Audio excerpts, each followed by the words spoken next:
Dalam episode Jagor kali ini, kami kedatangan narasumber yang mempunyai pengalaman mistis ketika membawakan tur ke Bali. Dia melihat sebuah cahaya aneh ketika nongkrong di teras hotelnya. Kira-kira apa maksud dari cahaya yang muncul tersebut? Apakah itu sinyal dari makhluk halus untuk mengusir kita? Atau malah justru itu adalah penampakan malaikat? And guys, welcome to Jagor.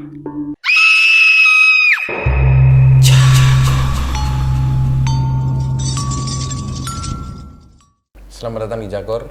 Hari ini gue kedatangan tamu Jackie Chan a.k.a. Juna Ong. Hari ini dia punya cerita seru, cerita yang cukup horor dari pengalaman dia ketika berada di Bali. Langsung aja saya kenalin. Halo, Dengan siapa? dengan Juna Ong. Hari ini Bro Juna katanya ada cerita nih tentang pengalaman horor yang di Bali. Iya, ada. Itu kayak gimana? Boleh ceritain nggak? Sebenarnya sih ceritanya udah lama ya. Jadi waktu masih zaman kuliah. Jadi waktu masih kuliah tuh pernah nge-guiding, pernah bawa tur ke Bali. Dan kebetulan isinya pesertanya mahasiswa juga. Oke. Nah, jadi kebanyakan ada sebagian yang teman-teman gitu. Itu pada tahun berapa itu ya? Udah lama ya, kayaknya sekitar tahun 99 atau 2000 lah. Oke. Jadi pas lagi pergantian milenium tuh. Oke. Itu waktu Bro Juna pada tahun segitu tuh udah sebagai apa? Tour guide atau Iya, yang jadi punya tour travel? Pada saat itu masih kerja. Oke. Pada saat itu masih kerja, disuruh bawa guiding dan kebetulan pesertanya mahasiswa jadi lebih mudah gitu. Oke. Kan lebih enak ya ngebawainnya gitu. Jadi waktu itu juga ke Balinya juga kita overland. Jadi kita naik bus. Oke. Lewat darat, kita lewat Jawa ke Bali. Gitu. Dari Jakarta. Dari Jakarta. Oke. Terus nginepnya tinggalnya di mana? Ya namanya paket-paket anak kuliah, tentu nggak mahal ya. Jadi paketnya paket murah deh. Dan hotelnya memang yang hotel-hotel yang kelas melati. Oke. Ya. Nah, untuk hotelnya aja juga bangunannya sebenarnya udah agak gimana gitu ya. Karena bangunan-bangunannya juga style Bali dan agak-agak tua gitu ya. Jadi dari awal juga memang ngerasa tuh pas masuk hotel itu kesannya memang tua gitu. Apalagi ketika kita masuk kamar, hawanya juga kayaknya agak kurang enak gitu ya. Vibes-nya kurang ini Iya. bad vibes gitu ya? Jadi kita sebagai tour guide tentu ngurusin semuanya tuh. Mulai dari makannya, transportnya, akomodasi dan sebagainya. Nah jadi pada saat setelah kita selesai makan malam, kebetulan makan malamnya di hotel loh. Oke. Nah selesai makan malam, kurang lebih sekitar jam 8, kita mulai pada masuk kamar tuh masing-masing. Tapi sebagian kita nih duduk-duduk di samping restoran dan kebetulan sebelahnya ada kolam renang. Oh, jadi nongkrong di situ? Iya, nongkrong di situ. Waktu itu cuma ada beberapa orang sih. Dan awalnya ada satu orang nih peserta nih yang kaget gitu. Karena di beberapa pojok itu kan memang rada gelap. Ada taman gitu ya. Awalnya mereka ngeliat kayak ada satu cahaya di salah satu pojok taman itu. Cahayanya itu berwarna apa? Cahayanya kayak warna putih Warna gitu. putih, oke. Warna putih. Dan memang awal tampaknya kurang jelas gitu. Oke. Akhirnya dia info ke kita, akhirnya kita ngeliat sana semua. Dan memang bener ada cahaya putih. Deket nggak? Jaraknya berapa meter? Jaraknya kita di bibir kolam dan dia di ujung kolam. Jadi agak jauh. Oke, jauh. Ya. Mungkin 3 meter, 2 meter. Oh lebih. Oh lebih, 5 meter. Lebih juga? mungkin kayaknya sekitar 10 atau 15 meter deh. Oke. Memang tampaknya masih kurang jelas tuh. Dan kita makin penasaran dan sebagian takut gitu loh. Dan kita semakin takut ketika dia mulai melompat. Oh, dia mulai melompat? Iya. Oke. Jadi dia melompat pindah dari satu sisi ke sisi yang lain gitu. Si cahaya itu? Cahaya itu Cepet banget nih? lompat gitu, lompat. Itu cepet nggak? Gerakannya sedang lah, nggak ya? terlalu cepat, Oke. nggak terlalu lambat. Tapi jelas banget kalau dia lompat. Dia gitu lompat-lompat. ya? Oke. Nah, sebagian makin takut, ya. Bahkan sebagian ada yang mau lari. Akhirnya setelah itu cahaya itu malah jadi kayak nyamperin kita. Semakin mendekat? Semakin mendekat. Buset. Ya udah, pada saat itu kita langsung bubar, kabur semuanya. Serem banget dong. Iya. Jadi kayaknya dia kayak ngudak kita, nyamperin gitu. Menurut Bro Juna itu kira-kira apa ya? Makhluk apa itu? Kalau lu mungkin mengira-ngira gitu. besokannya sih ketika kita cerita sih itu ya sama tour guide lokal, ya memang sih dia bilang kalau dia di Bali itu memang kan terkenal dengan mistisnya ya. Makanya dia nyaranin supaya kita nih maksudnya tuh pada saat berada di sana, terutama daerah-daerah tempat yang suci, jangan sembarangan. Ngomongnya jangan sembarangan. Ngomong sembarangan, berbuat sembarangan. Apalagi kan kalau di Bali itu kan banyak sesajen ya. Betul. Itu jangan sembarangan. Memang kelihatannya kayak Ditaruh di lantai. taruh di gitu ya. lantai gitu ya. Kita pun nggak boleh nginjak dengan sengaja.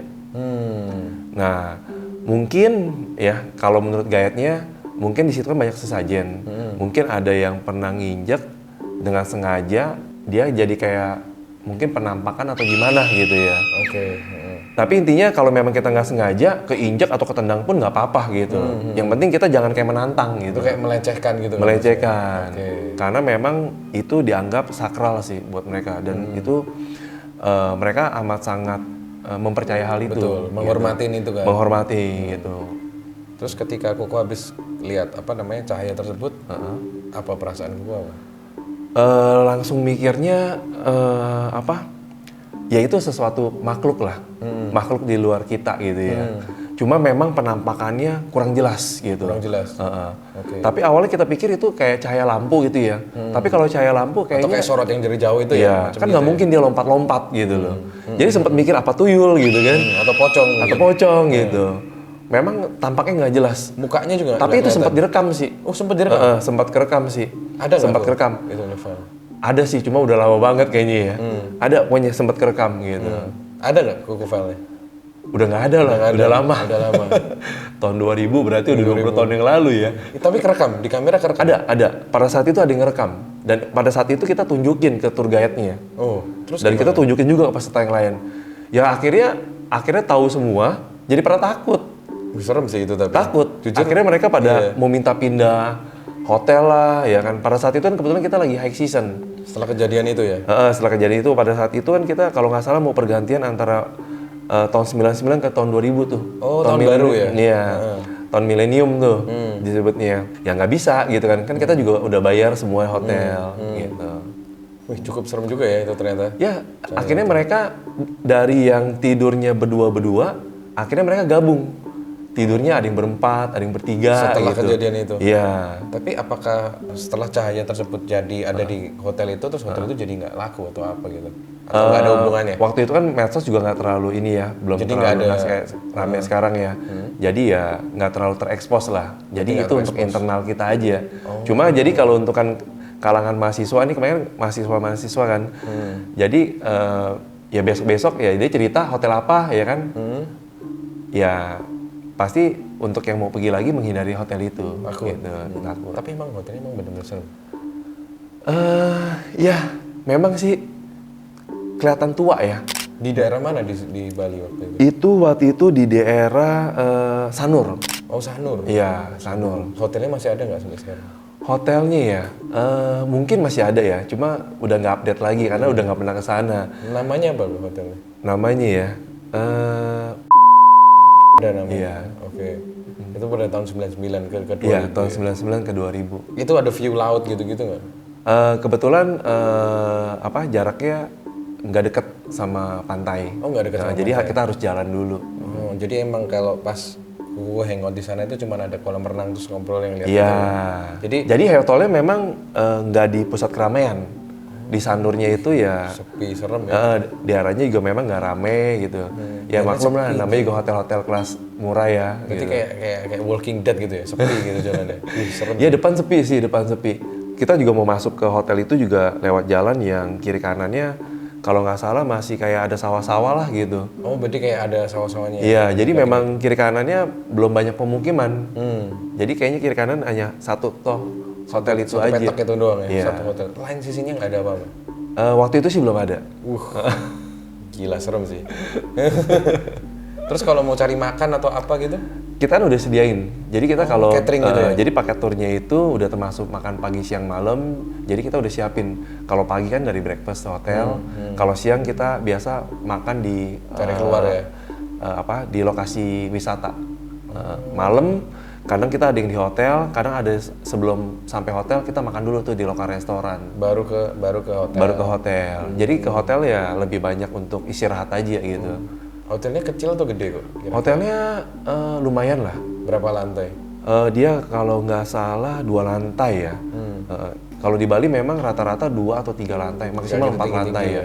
Dan dia memang nggak boleh tinggi kan, nggak boleh lebih ada batas ukurannya. Baru sekarang ini kan baru ada tinggi-tinggi sekarang.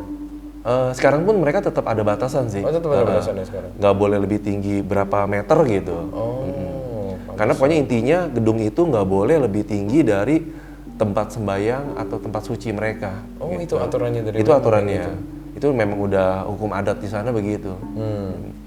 Jadi hotel walaupun yang 5 star, yang bagus-bagus, mereka nggak bisa tinggi-tinggi. Makanya kenapa akhirnya tanah di sana jadi mahal. Oh iya betul. Gitu. Karena nggak bisa vertikal. Villa kebanyakan. Iya. Iya. Terus ketika Koko setelah lihat makhluk tersebut, Koko takut nggak? Takut. Sebenarnya gue basicnya memang rada penakut gitu. Memang basicnya menghindari lah tempat-tempat kayak gitu. Memang sih jauh ini belum pernah yang ngelihat sampai Detail gitu ya? ya detail. Cuma kalau yang agak samar-samar itu pernah sih beberapa kali gitu. Oh ya? Selain yang di Bali ini juga ada loh? Ada yang selain di Bali itu. Di mana? Waktu itu sih malah ceritanya lebih lama lagi nih. Ini lebih waktu lama zaman masih sekolah. Masih Waktu kelas sekolah kan mungkin kelas 2 ya kalau nggak salah ya. 2, oke. Dulu kan suka ada acara camping-camping tuh sekolah ya kan. Kita camping tuh. Kita camping kebetulan waktu itu jadi panitia. Oke. Jadi panitia panitia camping. Gue lupa ya, waktu itu di mana ya. Jadi malam hari tuh kita ada acara kayak jurit malam gitu. Oh, Iya. oke. Kita sebagai panitia tugasnya buat nakut-nakutin. Iya, betul. Ngerjain Yang ada kan? gue bukan nakutin orang, gue ketakutan sendiri gitu. Kok bisa? Karena gue dapet posisi pos yang dimana memang menurut gue itu sepi banget dan gelap banget. Dan waktu itu sih memang berdua ya. Kalau sendiri sih gue ya? Waktu SMA. Kalau sendiri sih gue mungkin nggak berani gitu ya. Karena waktu itu berdua gitu ya. Jadi ya diberani-beraniin gitu ya.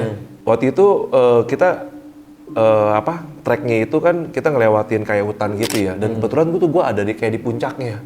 Oh, di puncak. Di puncaknya. Di puncaknya jadi mereka mesti ngelewatin beberapa pos terakhir. Gue kalau nggak salah di pos terakhir deh. Di pos terakhir.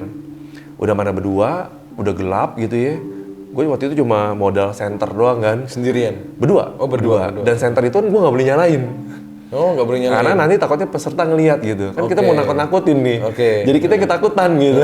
Itu tahun berapa? 90-an pasti? Itu ya. Tahun berapa? Ya mungkin 97 kali ya. 97 ya. Sebelum kerusuhan berarti ya? Ya, sebelum kerusuhan. Kita nungguin peserta tuh pada nggak ada yang naik-naik. Karena mungkin mereka terhambat ya di awal ya. Karena kan itu ada beberapa pos, mungkin gue pos ke-8 atau ke-9 ya. Mungkin pesertanya juga memang pada takut, nggak sempet jalan sampai naik ke atas.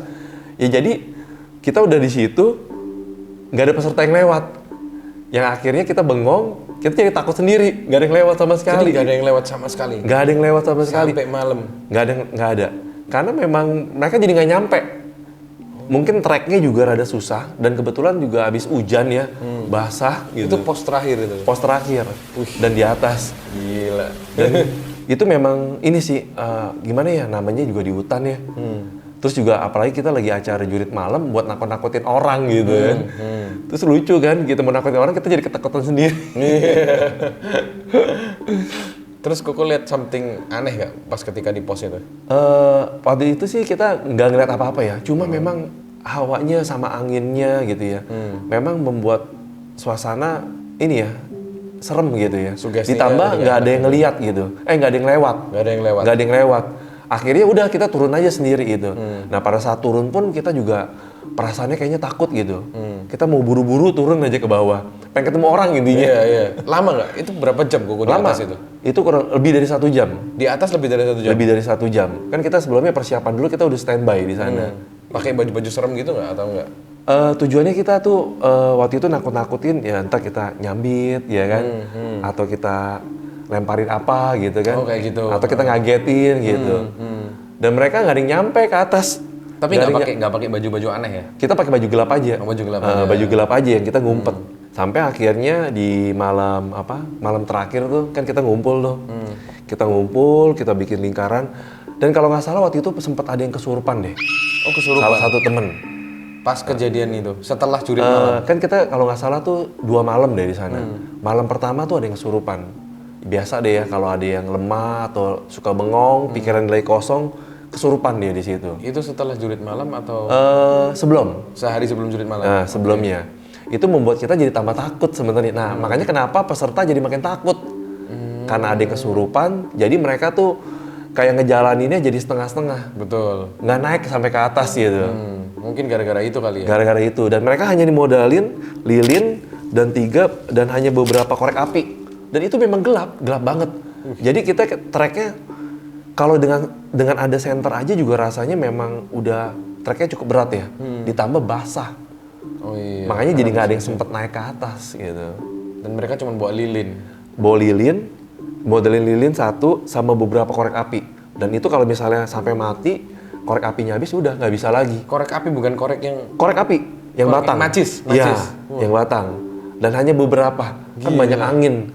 Nah makanya mungkin itu salah satunya kenapa nggak nyampe atas. Batang koreknya habis, lilinnya mati. Yang kesurupan tuh boleh ceritain nggak, Bu, kayak gimana?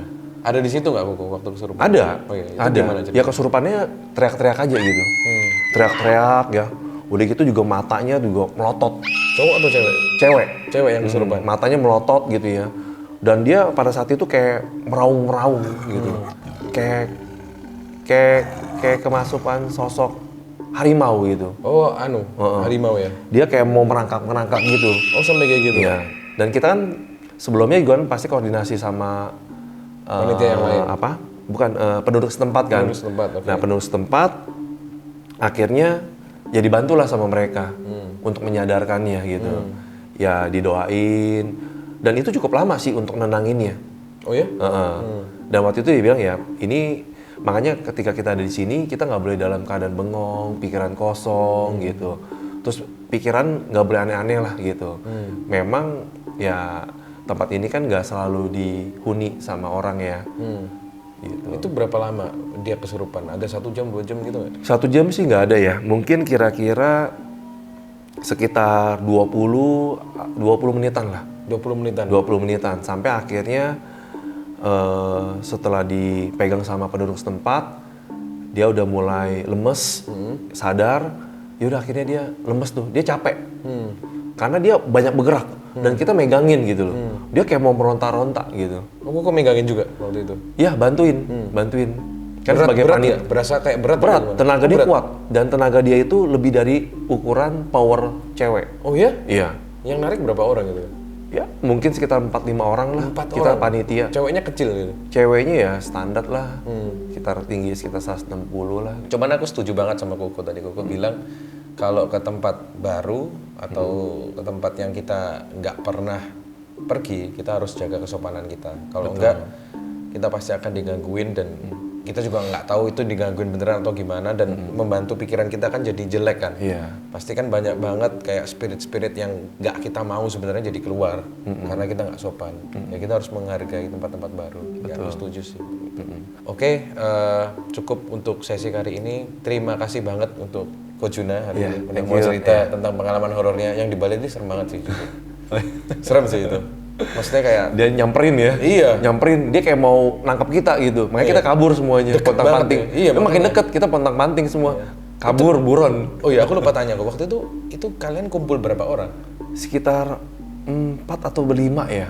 4 atau Nggak 5 banyak, ya? nggak banyak. Cowok Karena udah semua? kayaknya ada ceweknya deh. Ada ceweknya berapa? Oke, pengalaman Ko Juna hari ini sangat menarik dan bener banget kata Ko Juna, kalau kita pergi ke tempat yang kita nggak pernah pergi dan kita harus sangat menghargai tempat tersebut, kita harus jaga omongan kita harus ibaratnya ngomongnya lebih bisa menghargai kayak sesajen yang Koko tadi bilang di bawah itu nggak boleh diinjek, nggak boleh diapain. Kalau nggak sengaja mungkin nggak apa-apa ya. Tapi kalau sengaja jangan. Iya. Daripada nanti akan ketemu cahaya putih yang kayak gitu. Ya itu serem loh. Ya itu kalau kejadian lagi gimana? Iya, ya kan? iya. Kita kan ambil antisipasinya kok. Iya, benar. Oke. Oke, terima kasih sudah menonton Jagor di episode kali ini. Jika kalian ingin ngobrol bareng saya untuk ceritain ngobrol tentang hal-hal mistis atau horor yang pengalaman kalian bisa langsung komen di bawah atau langsung email ke T94 Entertainment di bawah sini. Thank you banget udah nonton. See you in the next episode of Jagor, Jagongan Horor. Kita percaya kematian, tapi Tapi kita tidak tahu apa yang terjadi setelah kematian.